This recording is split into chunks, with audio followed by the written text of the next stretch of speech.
Bonjour, chers étudiants. Encore une fois, aujourd'hui, nous sommes là pour vous dispenser à un autre module qui est hygiène et assainissement. Donc, c'est un module du second semestre. Donc, on va voir ensemble l'hygiène et assainissement. Donc, ce cours sera animé par M. Draman Touré. Donc, on va voir les objectifs de cette leçon. Donc, le premier objectif, c'est quoi? On va essayer de comprendre les généralités en hygiène et assainissement. Deuxième objectif, définir les différents concepts de l'hygiène. Et enfin, le troisième objectif, c'est quoi? C'est appréhender l'hygiène comme un concept fondamental dans la prise en charge des problèmes de santé. Donc, pour juste un rappel sur ce qu'on appelle l'importance de ce module. Donc, il faudra comprendre que à chaque fois, quand on vous donne un module, le module a une importance capitale et selon votre formation. Parce que si on se réfère à la définition de l'Organisation mondiale de la santé sur le concept ou la notion de santé, je pense que vous l'avez appris. C'est quoi? On dit que la santé, c'est l'équilibre biologique, psycho-social. Dans social, on a ce qu'on appelle environnement. Maintenant, quand on vous parle de l'hygiène-assainissement, quand on vous parle de l'hygiène-assainissement, il faudra comprendre immédiatement que l'assainissement, c'est quoi? L'assainissement, c'est tout ce qui est l'environnement. Et quand on parle d'hygiène, non seulement il y a l'environnement, mais on fait allusion à ce qu'on appelle à l'hygiène individuelle ou bien à l'hygiène collective. Donc, ce qui est concerné, c'est la personne. Donc, il faudra comprendre que dans une dynamique de prise en charge holistique, encore une fois, le mot holistique, dans une dynamique de prise en charge holistique, le tout, il faudra intégrer tous les facteurs qui vont déterminer certainement la notion de la santé. Et dans notre cours d'aujourd'hui, l'hygiène-assainissement détermine véritablement la notion de la santé. Cela veut dire quoi? Cela veut dire que pour tendre vers l'idéal, l'idéal c'est quoi? C'est la santé pour tous. Il ne faut pas négliger ce qu'on appelle l'intégration de l'hygiène-assainissement. Donc on va voir l'importance de ce module tout au long de cette leçon. Maintenant, on va voir les définitions et les généralités.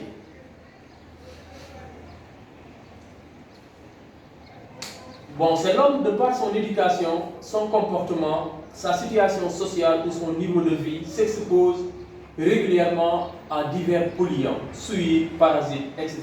Cela veut dire quoi? Cela veut dire que en tant qu'individu, en tant que personne, en tant qu'humanité, c'est par rapport à nos gestes que l'on s'expose à divers polluants, à divers souillures et aussi à ce qu'on appelle aux divers parasites. Maintenant, c'est l'homme qui pollue la nature, c'est l'homme qui pollue l'atmosphère, c'est l'homme qui souille ce qu'on appelle qui émane des souillures à travers des ordures, à travers ce qu'on appelle des déchets ici au niveau des ménages, etc. Donc c'est pourquoi la santé ne peut pas être considérée comme une acquise définitive. Oui, la santé ne peut pas être considérée comme une acquise définitive, c'est vrai. Il ne faut pas dire que non, je suis en bonne santé, donc je ne dois pas me méfier des facteurs qui sont là, qui pourront impacter ma santé ultérieurement. Et il est plutôt un état de bien-être susceptible d'être influencé par des facteurs très diversifiés, tels que les maladies, les accidents, les mauvaises conditions d'existence des comportements inadéquats. Cela veut dire quoi? Cela veut dire que notre santé peut être influencée par des facteurs diversifiés. Parmi ces facteurs, on peut citer ce qu'on appelle les maladies. On peut citer les maladies. On peut citer les accidents. On peut citer les mauvaises conditions d'existence. Et enfin, on peut citer ce qu'on appelle les comportements inadéquats. comportement inadéquat, etc. Maladie, cela veut dire quoi? Mais quand on a par exemple le Covid-19, l'exemple Covid-19, mais cette maladie-là impacte notre santé. Vous voyez? Et c'est un facteur qui impacte notre santé. Accident. Quand une personne fait ce qu'on appelle un AVP, accident sur la voie publique, ça aussi, on sort avec une fracture de la jambe gauche ou bien droite, ça aussi c'est un facteur qui impacte notre santé. Maintenant, les conditions d'existence, c'est quoi? Mais voyons, quand on est pauvre, les conditions d'existence, c'est un rapport avec ce qu'on appelle, peut-être la société, l'environnement qui est là. Par exemple, dans un milieu ou bien dans une société pauvre, etc., etc., donc vous voyez que les personnes ont du mal à conserver leur santé. Donc ça aussi, les conditions d'existence peuvent impacter la notion de santé ici. Les comportements inadéquats, c'est quoi? C'est le comportement. Par exemple, aujourd'hui, voyons par exemple la prostitution. C'est une maladie sociale, c'est un comportement qui peut nous mener vers ce qu'on appelle vers une maladie. Le fait, par exemple, le fait de prendre de l'alcool, le fait de fumer par exemple du tabac, ce sont des choses liées à ce qu'on appelle au comportement de l'individu qui peuvent impacter la santé de la personne. Maintenant, ceci explique l'importance que comporte la pratique de l'hygiène, notamment chez le personnel de santé, mais également chez les populations de manière plus globale. Donc, voyons tout ce qu'on vient de dire, toute son importance, le module hygiène-assainissement. Maintenant, le moteur de l'hygiène-assainissement, ou bien le pilote de l'hygiène-assainissement, ce n'est pas seulement le personnel de santé, mais aussi ça requiert ce qu'on appelle l'intégration des populations de manière beaucoup plus globale. Maintenant, voyons ici la santé, la définition de la santé. On va définir la santé comme l'Organisation mondiale de la santé, qui définit la santé comme étant un état de bien-être physique. Je dis physique, un état de bien-être physique. Un état de bien-être mental. Un état de bien-être social. Ces trois éléments. Bon, quand l'Organisation mondiale de la santé dit que la santé c'est comme un état de bien-être physique, physique c'est quoi? C'est tout ce qui renvoie à l'aspect biologique. C'est l'aspect physique de la personne. L'aspect physique de la personne. Il faut être intact, sinon on peut dire que vous êtes malade. Mental c'est quoi? C'est tout ce qui colle avec l'aspect, ce qu'on appelle l'aspect psychique, l'aspect psychologique, l'aspect psychologique. Donc, social, c'est quoi? C'est la société. Dans la société, on a ce qu'on appelle environnement. Maintenant, qu'est-ce qu'il faudra comprendre de cette définition? Il faudra comprendre que là, on veut parler de ce qu'on appelle de l'équilibre.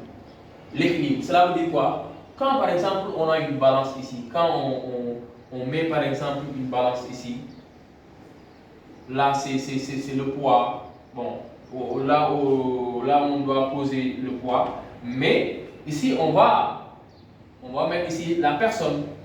Ici, qu'est-ce qu'on va mettre? On va mettre ces trois rubriques.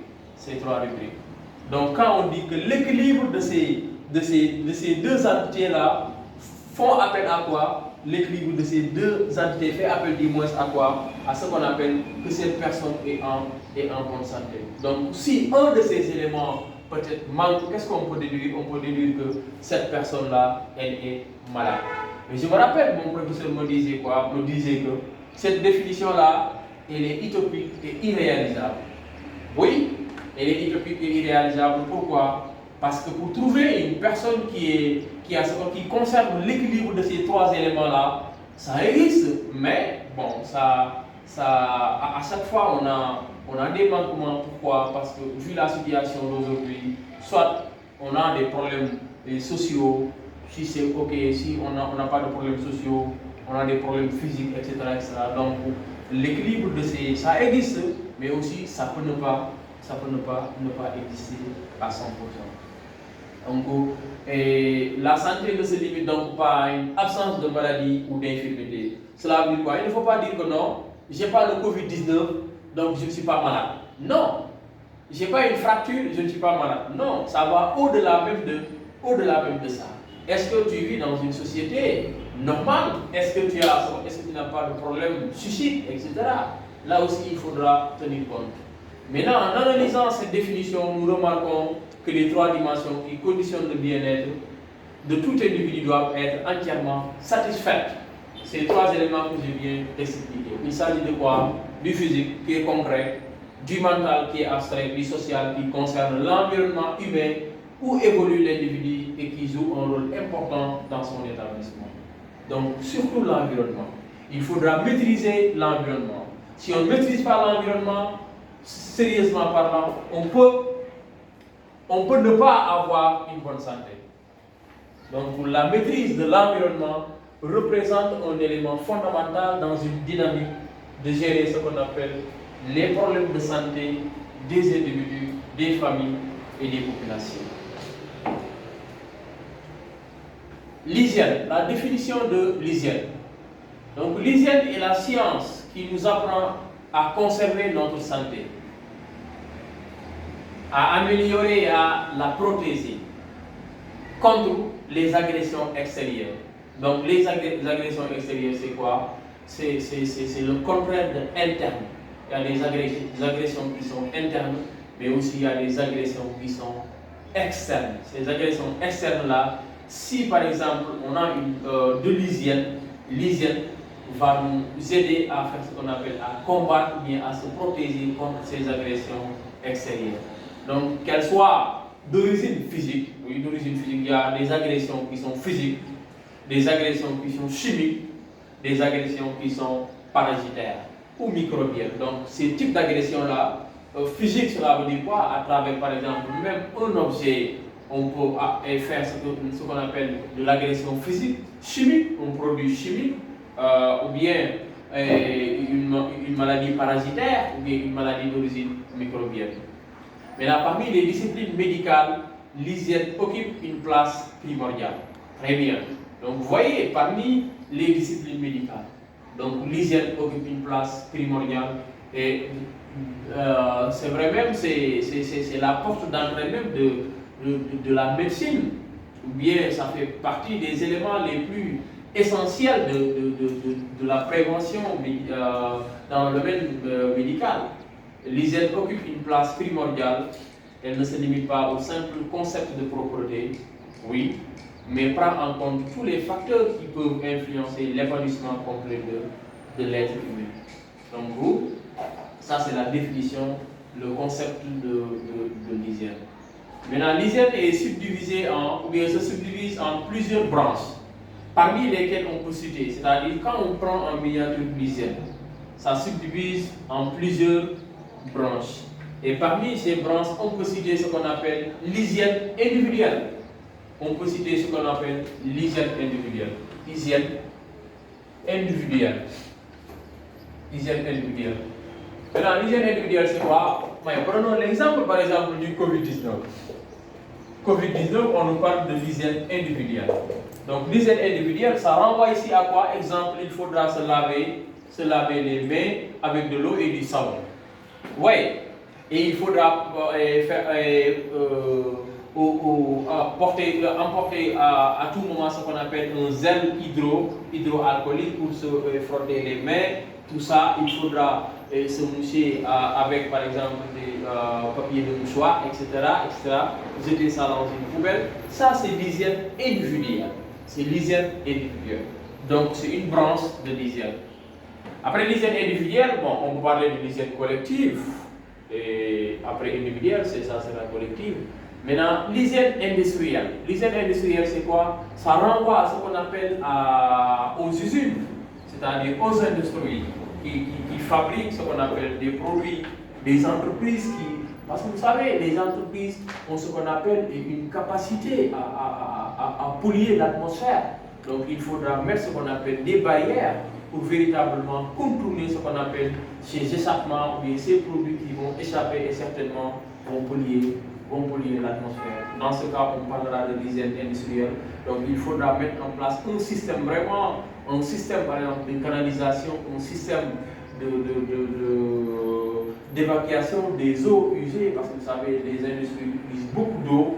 Maintenant, après l'utilisation de ces eaux, l'eau devient, ces eaux deviennent usées, donc il faudra trouver un système de ce qu'on appelle même de transformation. Aujourd'hui, en Europe, il y a pratiquement dans certains pays d'Afrique, les grandes entreprises ont tendance à recycler ce qu'on appelle l'eau pour utiliser l'eau pour une autre chose au niveau de l'entreprise. On peut même boire après cette eau, c'est possible. Et il suffit juste de mettre en place un système industriel qui va transformer l'eau et on peut réutiliser cette eau. Et l'hygiène de l'eau, donc l'autre branche de l'hygiène, c'est quoi? C'est l'hygiène de l'eau. Vous l'avez appris dans ce qu'on appelle dans les soins de santé primaire. Les soins de santé primaire, on nous dit que pour garantir ce qu'on appelle une santé optimale aux populations, il faudra aussi garantir ce qu'on appelle l'accessibilité en eau saine et ce qu'on appelle en eau aussi de qualité. Donc l'hygiène de l'eau, c'est quoi? Quels sont les procédés qui sont là pour rendre l'eau potable? Quels sont les procédés qui sont là pour rendre l'eau potable? Bon, parmi ces procédés, on peut citer ce qu'on appelle, il y a la décantation, il y a la filtration, il faudra javelliser l'eau ou bien il faudra mettre ce qu'on appelle de l'aquataps, ce sont des comprimés. Tout ça, ça va concourir à ce qu'on appelle à rendre l'eau potable. Maintenant, après l'hygiène de l'eau, on peut parler de l'hygiène publique. Maintenant, l'hygiène publique, c'est quoi? C'est cette branche que, par exemple, le ministère de l'assainissement gère. C'est de l'hygiène publique. C'est-à-dire, le ministère de l'assainissement prône ce qu'on appelle une politique de rendre, par exemple, un milieu de vie approprié. En faisant quoi? En construisant ce qu'on appelle des routes. Il faudra, ce qu'on appelle même par exemple des ponts, etc. Faire ce qu'on appelle la gestion des ordures.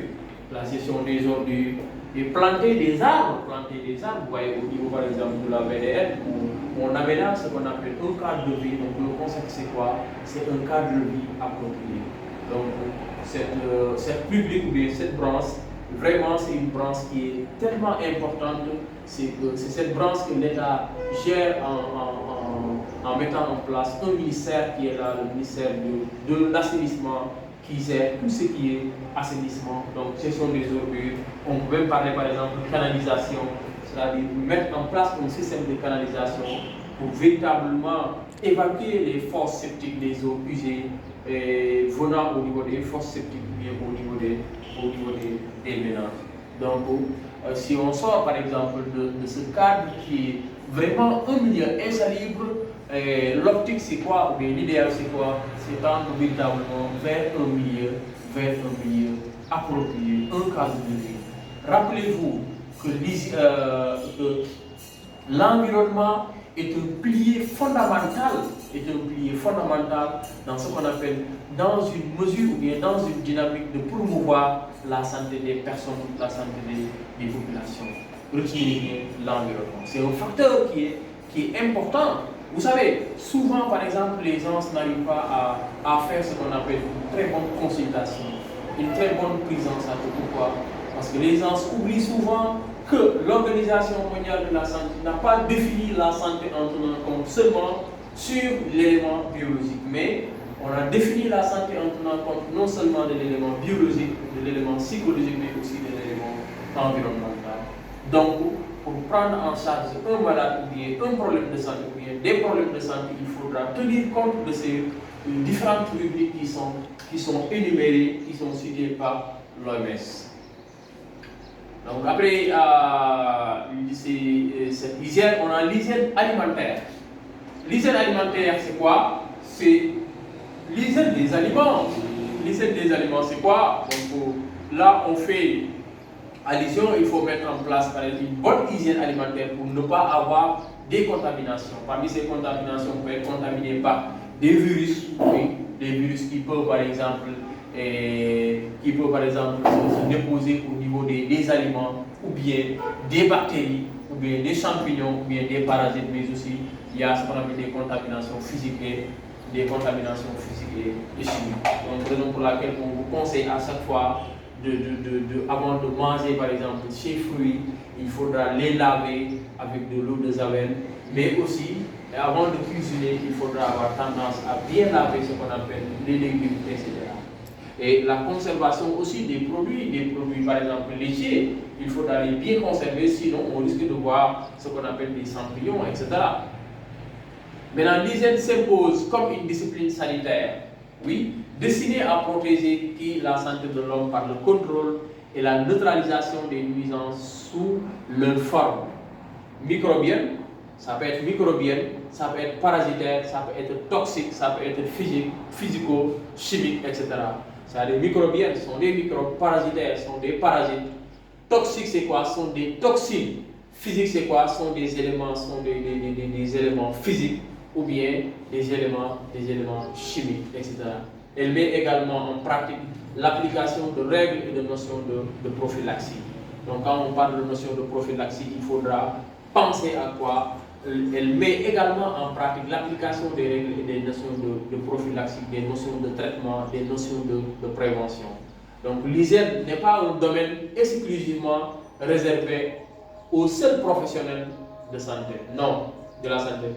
Il faudra savoir que l'hygiène, le personnel de santé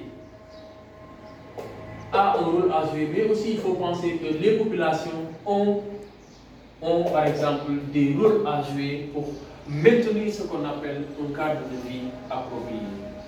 Donc elles s'interpellent les autorités publiques, surtout dans l'élaboration et l'application des stratégies de résolution des problèmes d'assainissement, mais préconisent également l'application des populations dans la prise en charge de la salubrité de leur environnement immédiat. Maintenant, l'hygiène corporelle, vous voyez l'hygiène corporelle, donc conséquence de la malpropreté corporelle, c'est-à-dire si on n'arrive pas à gérer ce qu'on appelle la propreté corporelle, qu'est-ce qu'on peut avoir comme conséquence? Donc comme conséquence, on peut avoir ce qu'on appelle des maladies. Beaucoup de maladies infectieuses sont transmises par les mains sales. Par les mains c'est sale, par exemple le Covid-19, aujourd'hui on nous interdit par exemple de serrer la main, etc. Le choléra, la dysenterie, la bibiale. Donc il faudra vraiment avoir une propreté corporelle. L'infection par les veines intestinales se produit souvent chez les enfants qui se sucent le doigt. Vous voyez, il y a des enfants qui sucent le doigt, des enfants à l'âge, je ne sais pas, qui rampent comme ça, ces enfants-là, pour prendre des objets. Ils sont souvent en contact avec des objets sales et à chaque fois ils sucent le doigt. À partir de là, ils peuvent avoir des infections au niveau des veines intestinales. Maintenant, pour un bon équilibre physique et psychique, des habitudes régulières de propreté sont nécessaires. Maintenant, pratique de l'hygiène corporelle. Maintenant, comment on va pratiquer de l'hygiène corporelle? Donc, je ne pense pas qu'on va vous apprendre comment on va pratiquer l'hygiène corporelle. Donc, l'hygiène des équipements d'abord. Donc, l'équipement, les bains doivent être au quotidien, oui. Je pense qu'en cette période ou bien de fraîcheur, il y a beaucoup d'étudiants ou bien beaucoup de personnes qui n'arrivent pas à gérer ou bien à respecter ces bains quotidiens. Le corps doit être lavé chaque jour à l'eau et au savon puis rincé, oui. Les mains seront lavées plusieurs fois dans la journée et obligatoirement avant de manger à la sortie des toilettes. C'est tout ça. Mais il ne faut pas être cette femme occidentale ou les femmes sénégalaises, je ne sais pas. Et avant c'est juste des blagues, avant de poser le plat, on se lave avec de l'eau et du savon. On se lave avec de l'eau et du savon avant de manger. C'est pas ça. C'est pas ça. C'est-à-dire, pardonnez-moi du moins, c'est-à-dire, ici, nous, on a tendance à faire quoi? De se laver les mains de l'eau et du savon après avoir mangé. C'est pas comme ça. C'est-à-dire, il faudra amener d'abord, avant de manger, il faudra poser d'abord le savon et mettre en place de l'eau pour que les gens puissent, par exemple, se laver avec de l'eau et du savon avant de manger, mais il ne faut pas dire que non, cette eau et le savon est réservé juste après avoir mangé, donc ça ne sert à rien après, parce qu'on va manger ce qu'on appelle les microbes, si on n'arrive pas à se laver avant de manger. Maintenant, ils seront bien essuyés pour éviter en période de froid les gerçures. Oui, chez certains sujets, les pieds dégagent parfois une odeur désagréable, pénétrante. Oui, vous voyez, un étudiant ou une étudiante peut venir avec des chaussures, etc., bon, qui dégagent de ce qu'on appelle de l'odeur qui est désagréable, pénétrante, gênante du moins. Maintenant, ce sont des transpirations exagérées, hyperhidrose plantaire. Donc, je plaque souvent les étudiants parce que les étudiants sont mes amis. Donc, il ne faut pas prendre l'exemple. D'ailleurs, je vais prendre l'exemple ici dans la classe qui en est la cause et qu'on peut atténuer par des traitements appropriés tels que les bains de formol. Cela dit que ce sont des gens où vous pouvez porter par exemple une paire de chaussures et vous marchez, vous revenez. Si vous enlevez vos chaussures immédiatement, on peut avoir une odeur désagréable, présente, mais qui est gênante aussi. Maintenant, on l'appelle quoi? On l'appelle hyperhidrose plantaire. Ce sont des transpirations exagérées. Maintenant, on peut traiter ça avec ce qu'on appelle les bains de formol. Les bains de formol, généralement, sont des bains, par exemple, où on va mélanger de l'eau tiède avec la solution de bicarbonate pour véritablement laver ce qu'on appelle la partie plantaire. Maintenant, l'hygiène des muqueuses, c'est l'hygiène de l'oreille, c'est au niveau de l'oreille, intervient plus particulièrement chez le nourrisson, oui. Chez le nourrisson, c'est une période assez intéressante. On nettoie le conduit auditif avec quoi? Avec un écouvillon imbibé d'huile. Avec un écouvillon. Il ne faut pas prendre par exemple des brins d'allumettes ou bien prendre un objet comme ça et introduire ça au niveau de l'oreille. Ça, c'est pas bon. La petite toilette concerne le lavage des régions génitales et anales. Ça, chez les enfants, généralement chez les enfants, il faudra faire toujours la petite toilette au niveau des parties génitales et au niveau des parties anales. Bien de la partie anale. Il doit être fait une fois par jour et si possible après chaque scène. C'est-à-dire chaque scène, il faudra laver la partie génitale anale avec ce qu'on appelle et laver de façon véritablement de façon appropriée. Et il faut y habituer l'enfant dès son plus jeune âge, raison pour laquelle si l'enfant grandit, l'enfant aura ses réflexes ultérieurs peut-être de se laver avec de l'eau et du savon. Chez la femme, cette petite toilette concerne quoi?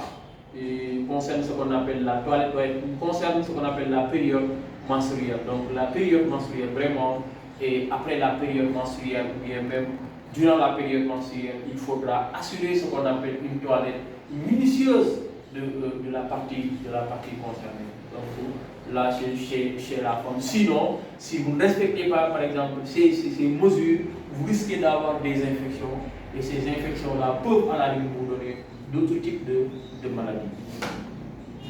L'hygiène des fanarets, c'est quoi? Ce sont les cheveux. Et la chevelure doit être brossée quotidiennement, chaque jour.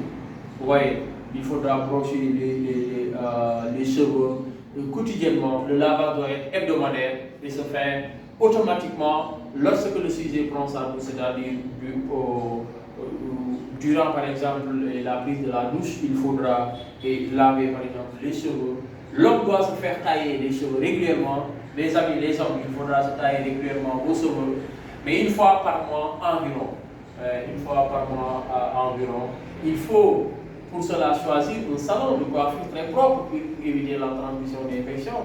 Vous voyez, donc souvent il faudra avoir ce qu'on appelle un salon de coiffure qui est très propre, quelqu'un vraiment qui prend le temps de désinfecter par exemple le matériel juste après l'utilisation, parce qu'on ne peut pas coiffer une personne immédiatement et vouloir coiffer une autre personne sans vouloir nettoyer, désinfecter, décontaminer par exemple le matériel ou bien le matériel déjà utilisé. Donc là aussi il faudra tenir compte de ça. Pour la barbe, le rasage de la barbe doit se faire avec un instrument personnel. Oui, un instrument personnel, vous payez par exemple une lame ou quelque chose tondeuse à la pharmacie, etc. Ou bien, je ne sais pas où vous payez ça, mais vous utilisez ça de façon individuelle, de façon personnelle. Les ongles doivent être coupés et nettoyés régulièrement, et n'est-ce pas sous ingéral. Maintenant, vous savez, nous souvent on a cette habitude. Est-ce que vous n'avez pas coupe-ongles, etc., etc. Donc, il faut éviter d'emprunter ces objets qui sont devenus véritablement des objets personnels. Maintenant, l'espace sous-inguinal abrite ce qu'on appelle le plus souvent des poussières. C'est l'espace, ici, l'espace sous-inguinal abrite ce qu'on appelle le plus souvent des poussières, des microbes et des œufs de parasites. C'est pour cela, dès son plus jeune âge, il faut empêcher à l'enfant de se ronger les ongles. je ne sais pas les jeunes enfants, mais il y a des adultes qui rosent leurs ongles. C'est ça. On appelle ça l'onisophasie. Est un signe de nérvosité normale par santé déficiente. Donc le meilleur procédé pour lutter contre cette mauvaise pratique est de couper les ongles régulièrement et aussi court que possible. C'est-à-dire qu'il faut couper les ongles régulièrement, court que possible, avec ce qu'on appelle, avec des objets coupe-ongles, etc. Une lame, mais la lame ou bien votre coupe-ongle doit être utilisée de façon individuelle, de façon personnelle. Mais dans l'hygiène bucco-dentaire, les dents doivent être nettoyées presque chaque repas, sinon le soir avant de se coucher, pour éviter la stagnation des particules alimentaires entre les interstices dentaires. Maintenant, chaque soir avant de se coucher, il faudra brosser les dents pour éviter le dépôt des particules alimentaires au niveau des interstices dentaires.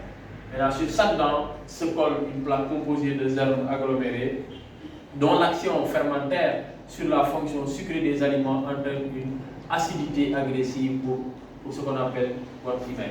Donc, c'est quoi? Il faudra éviter ce qu'on appelle des aliments sucrés. Raison pour laquelle l'enfant, on interdit souvent les enfants de s'habituer à des aliments trop sucrés parce que ça peut véritablement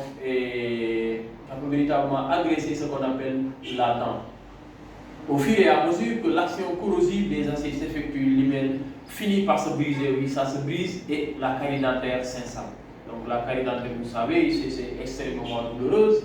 Donc pour éviter au maximum l'apparition et le développement de la carie, il faut faire quoi? Il faut assurer le lavage de la bouche et le brossage quotidien ou bicotidien des dents. Mais éviter dans l'intervalle séparant les deux repas la prise de tout aliment sans effectuer le rinçage de la bouche. Donc il faut éviter dans l'intervalle séparant les deux repas la prise de tout un aliment, parce que sans effectuer ce qu'on appelle le rinçage de la bouche. Troisième élément, effectuer une visite dentaire périodique, c'est-à-dire qu'il faut avoir un médecin consultant, un médecin dentaire qui va faire ce qu'on appelle une consultation dentaire de façon périodique. Donc je pense qu'on va prendre une pause de 3 minutes comme ça, 5 minutes, avant de poursuivre notre leçon.